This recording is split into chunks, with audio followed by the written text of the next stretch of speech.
بسم الله الرحمن الرحيم الحمد لله رب العالمين والعاقبة للمتقين والصلاة والسلام على محمد وعلى آله وصحبه أجمعين বাংলাদেশ জামাত ইসলামী রূপসা উত্তর ইউনিয়ন কর্তৃক আয়োজিত অধ্যকার জনসভার মধ্যমণি বাংলাদেশ জামাত ইসলামের কেন্দ্রীয় মজলিসের অন্যতম সদস্য চাঁদপুর জেলা জামাতের সংগ্রামী আমির 11 দলীয় ঐক্যের সমর্থিত চাঁদপুর 4 ফরিদগঞ্জ আসনের এমপি পদপ্রার্থী দাঁড়িপাল্লা প্রতীকের এমপি পদপ্রার্থী অত্র ফরিদগঞ্জ পূর্ব অঞ্চলের এই কৃতি সন্তান জননেতা মাওলানা বিল্লাল হোসেন মিয়াজি আজকের অনুষ্ঠানে উপস্থিত আছেন।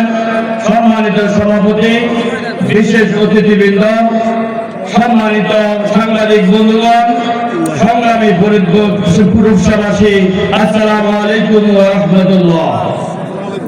আরশের মালিকের দরবারে শুকরিয়া আদায় করছি, যিনি আজকে 9 ফেব্রুয়ারি দীর্ঘ রক্তক্ষয়ী সংগ্রামের মধ্য দিয়ে আহত, শহীদ, চোখহারা, পাহারা, অঙ্গহারা মানুষের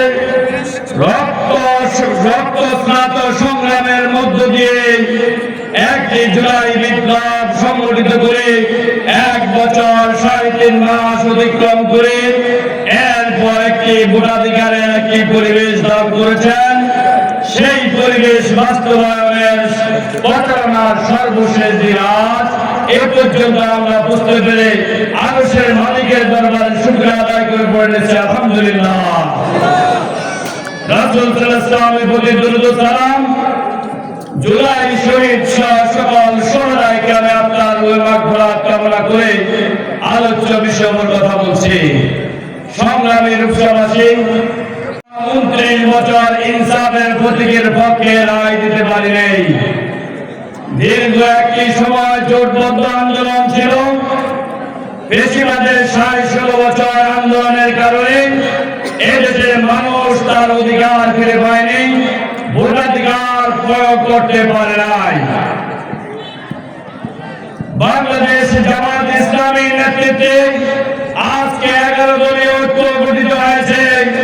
ডাক্তার শফিকুর রহমান চাঁদপুর 4 ফরিদগঞ্জ আসনে এমন এক ব্যক্তিকে মনোনয়ন দিয়েছেন, তার ইতিহাস পর্যালোচনা করলে দেখতে পাবো মাওলানা বিল্লাল হোসেন মিয়াজি একটি ইতিহাস। তার ব্যক্তিগত